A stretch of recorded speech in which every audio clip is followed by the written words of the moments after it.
Hi folks, welcome back to the channel. Who are you? I'm Brian.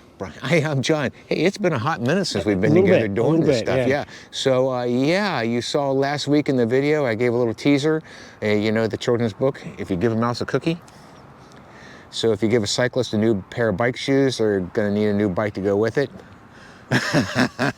Right? Is that what happened? That's what happened, yeah. So the thing happened, and I want to show you what we just put on the road. Sit back and enjoy.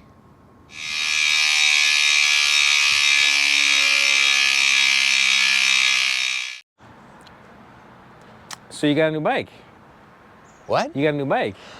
Yeah, this was in the box. So that was what's in the box. This what was in the box. So I recall a conversation we had a while ago where I said that you needed to get rid of your full suspension mountain bike because you don't do any mountain biking that needs full suspension, and you should get a hardtail. Did you get a hardtail? I got a hardtail and a full suspension mountain bike. This is the Trek Supercaliber and 9.6. It's the best of both worlds, Brian.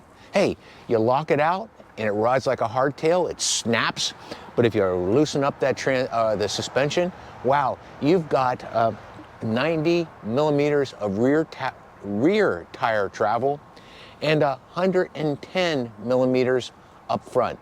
The best of both worlds. Lock it out for the hardtail experience or let it release. And the cool part is, I don't know if you can get in here a little bit closer, is that the rear suspension is located up here in the top tube. They've done a really, really great job of this. A lot of reasons why I like this bike. Brian, since you're out here on the back, I opted not to go with the high-end transmission. I may make some changes to this soon, but as much as I ride it and I don't really race it, this is going to work just fine for my cross training, and I think I want to take a step back. Yeah, I noticed you didn't get electronic shifting on this new bike of yours. Well, I mean, I feel like this is a slippery slope. The next thing you got friction shifting on a steel bike. I mean, you got to be careful there. yeah.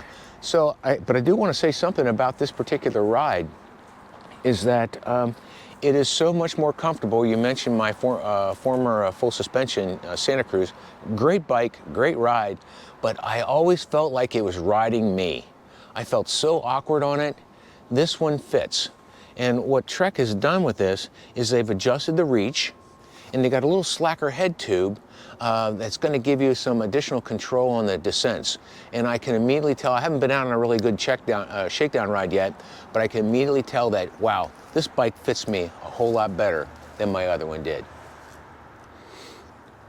Can we just run down the parts here? Yeah, let's run up front. Now, some of the folks that you're going to see, now I built this from the box. Some of the folks you're going to see really complain about it, and Brian saw it before I had it all buttoned up, but they complain, they call this a bird's nest out front with the cables. So what I did was I very carefully trimmed each one of these cables so it was fit to me.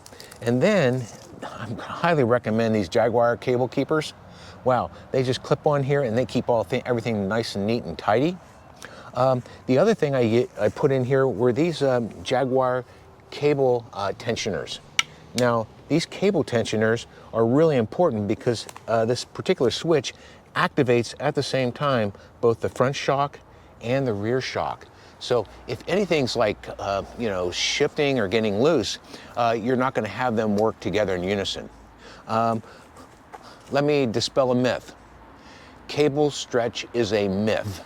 Okay, has nothing to do with cable stretch. It has everything to do with the ferrules. The ferrules, after time, get compressed, and that's where you get the slack in those, and that's why these inline cable tensioners are going to work really well. I do want to mention one more thing that I'm really excited about. What do you want to mention? One more thing that you're really excited about? These tires.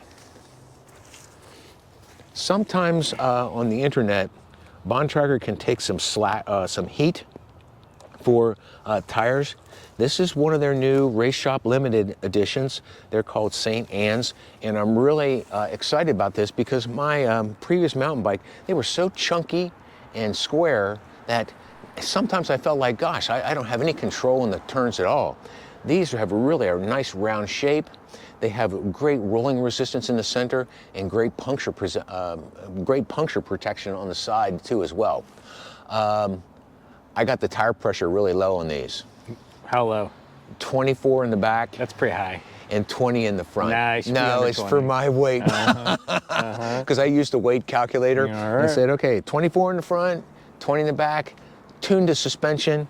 Gosh, this bike comes out of the box, ready to go. Dropper seat post, super comfortable. Can't wait to take it out for a ride. I mean, speaking of weight. How much is this going to weigh? This is, well, when I get done with it, it's under 29 right now. Okay. I'm thinking I'm going to trim a little bit more off. Anyhow, a couple 100 grams here, a couple 100 grams there. But my previous bike, 34 pounds. That's a lot of bike for you. That's a lot of bike for me. Yeah, cool. Hey folks, well, thanks for tuning in. Hope you enjoyed this. Make sure you do that standard YouTube stuff like, subscribe, and notify so you know when our next production is available. And in the meantime, go out and ride, have fun, and of course, keep the rubber side down.